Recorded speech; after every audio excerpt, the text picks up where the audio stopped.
Ogenna waited for the perfect moment.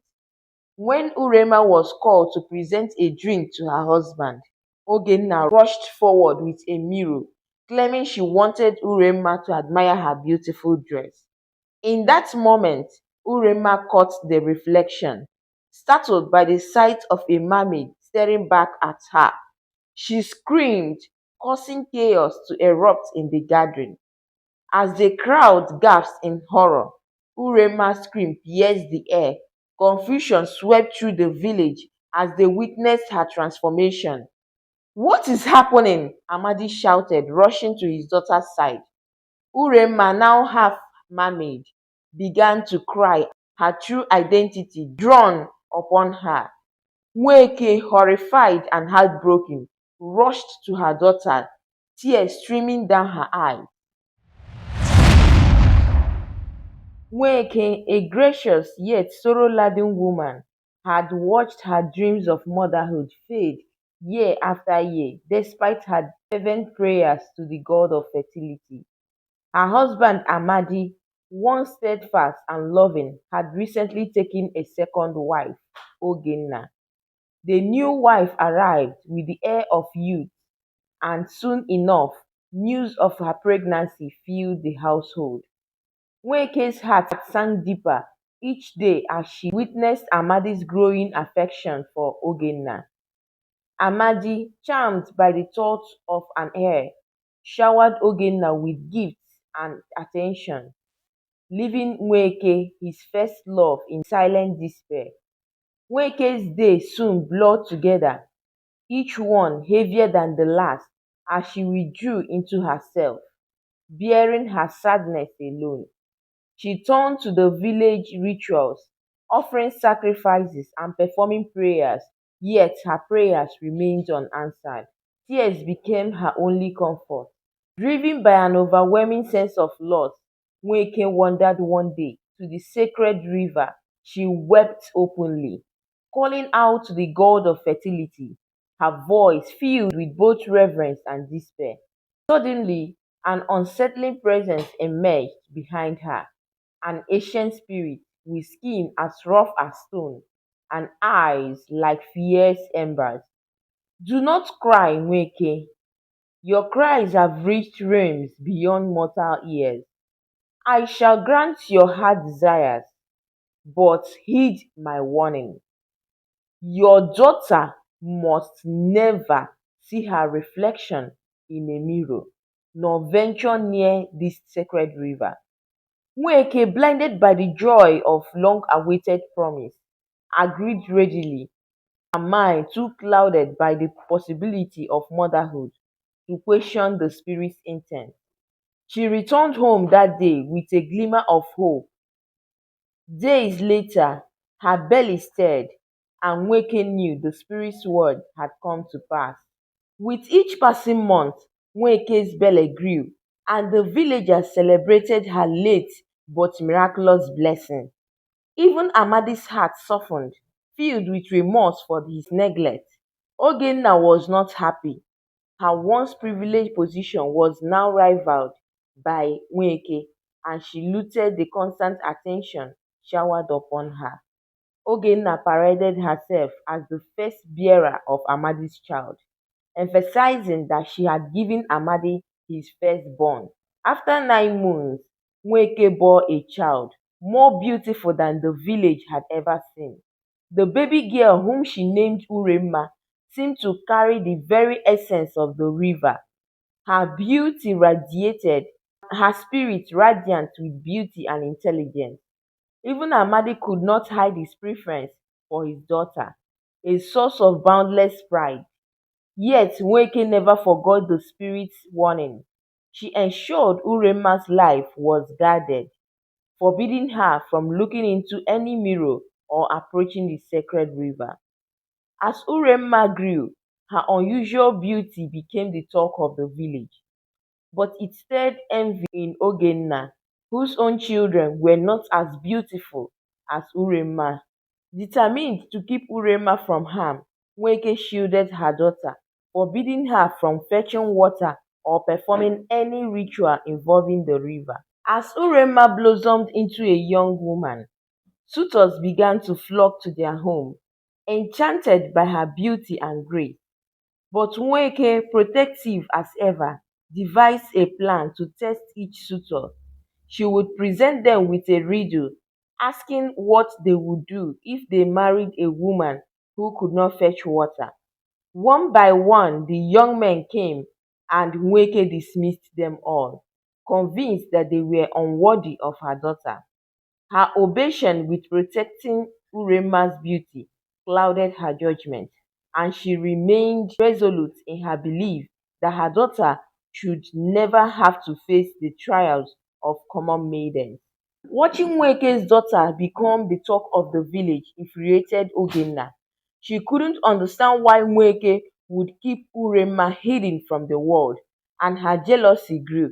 Determined to uncover the truth behind Nweke's protective instinct, Ogenna sought the guidance of a native doctor called Agbaranze. Agbaranze, with his wisdom and insight, revealed to Ogenna the truth about Urenma's heritage, sending a chill down Ogenna's spine.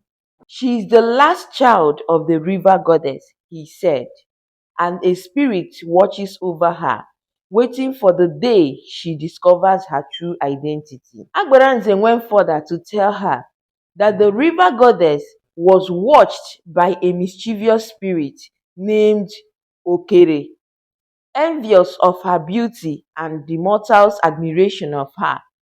Okere one day encounters a weeping woman by the river bank. The mischievous spirit consoled her and told her that he would give her a child. Using his magic, he stole the essence of the youngest daughter of the river goddess and placed it within Nweke's womb. He told her that she would start feeling the move of a child inside her after 3 days, but warned her never to allow the child to see herself in a mirror nor come to the river to fetch water. Nweke was so happy when the river goddess discovered that her daughter had been taken. She confronts Okere, pleading for the return of her daughter. However, the spirit reveals in his mischief, declaring that her daughter is now bound to the mortal realm and will forget her true identity, leaving the river goddess heartbroken and powerless to reclaim her daughter. The goddess had been watching patiently for the day her daughter would discover her true identity. Nweke loves her daughter and doesn't want to lose her. That's why she's protecting her from the river goddess. This revelation struck Ogenna like lightning. She started plotting on how to reveal Nweke's secret. Finally, Nweke found a suitor who captured her attention. Ogbuefi, a brave hunter known for his strength and integrity. After successfully answering her riddle, Nweke felt a glimmer of hope for her daughter's future. Urenma and Ogbuefi began to plan their wedding, their excitement contagious. Nweke felt a sense of relief, believing her daughter was safe in his hands. On the day of the bride price ceremony, the villagers were filled with joy. Ogenna feigned happiness, approached Nweke. "I am sorry for my past actions. Let us start anew." She doesn't want to lose her. That's why she's protecting her from the river goddess. This revelation struck Ogenna like lightning. She started plotting on how to reveal Nweke's secret. Finally, Nweke found a suitor who captured her attention. Ogbuefi, a brave hunter known for his strength and integrity. After successfully answering her riddle, Nweke felt a glimmer of hope for her daughter's future.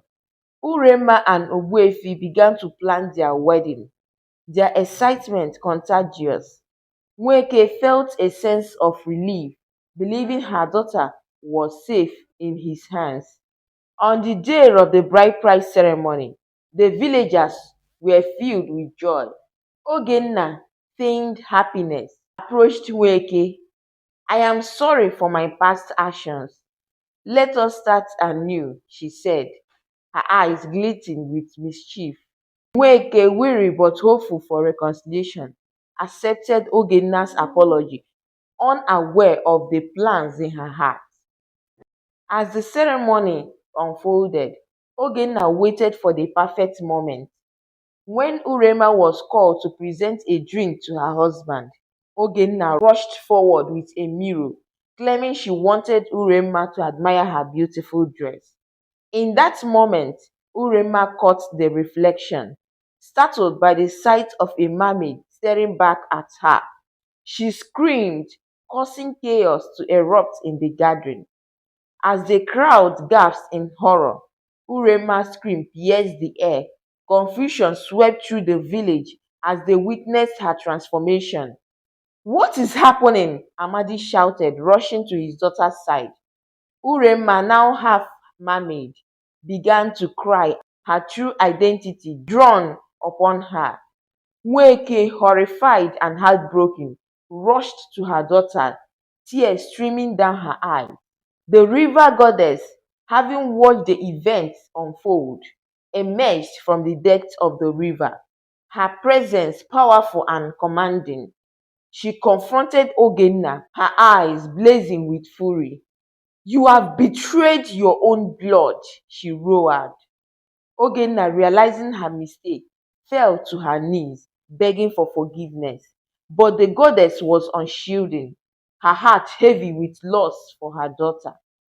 Nweke, torn between her love for Urema and the reality of her daughter's transformation, faced the goddess. Please, do not take her away from me. I only wanted to protect her, she pleaded. The goddess listened to Nweke's cries. You have shielded her from her true self, but it's not too late for redemption, she declared. Nweke bowed her head, unable to meet the goddess' gaze. I would give anything to keep her here. She is my heart, my soul. I cannot bear to lose her. The goddess considered Nweke's words, her expression softening. Love is powerful, yet it cannot always shield us from the truth of our nature. Urema's spirit belonged to the river, but I am not without mercy. The goddess turned to Urema, who had been watching the exchange with tear-filled eyes. You must decide, my daughter. Do you wish to remain here in the world of mortals, where you were raised and loved by this woman? Or do you wish to return to the river to claim your place by my side? Urema's heart was torn. She loved her mother Nweke, who had sacrificed so much to keep her safe, but also felt the pull of the river, the deep yearning to return to the waters that sang to her soul. I do not know, she whispered, looking from Nweke to the goddess. I love my mother, but I feel that my soul belongs to the river. The goddess nodded, understanding the conflict within her daughter's heart. Then I shall give you time. You may live among the mortals for one more cycle of seasons, but if you do not return to the river by then, I will come for you. The villagers who had watched this divine encounter with awe and fear let out a collective sigh of relief. Nweke, overwhelmed with gratitude, fell to her knees and thanked the goddess. But Ogenna's fate was yet to be decided. The goddess turned her gaze upon Ogenna once more, her eyes as cold as the river's depths. As for you, Ogenna, your malice and envy have distorted the natural order. You shall bear a mark for your wrongdoing for the rest of your days. With a wave of her hand, the goddess cast a spell over Ogenna, causing her reflection to vanish. Whenever she looked into a mirror, no longer would she see her own face, a reminder of her cruelty and the harm it had caused. She would live in isolation, marked by her actions.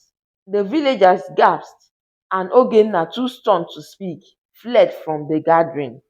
After the goddess disappeared, Nweke held her daughter close, feeling the weight of what lay ahead. She had only one season to cherish her daughter, and every day felt like a precious gift, yet reminder of the separation that loomed.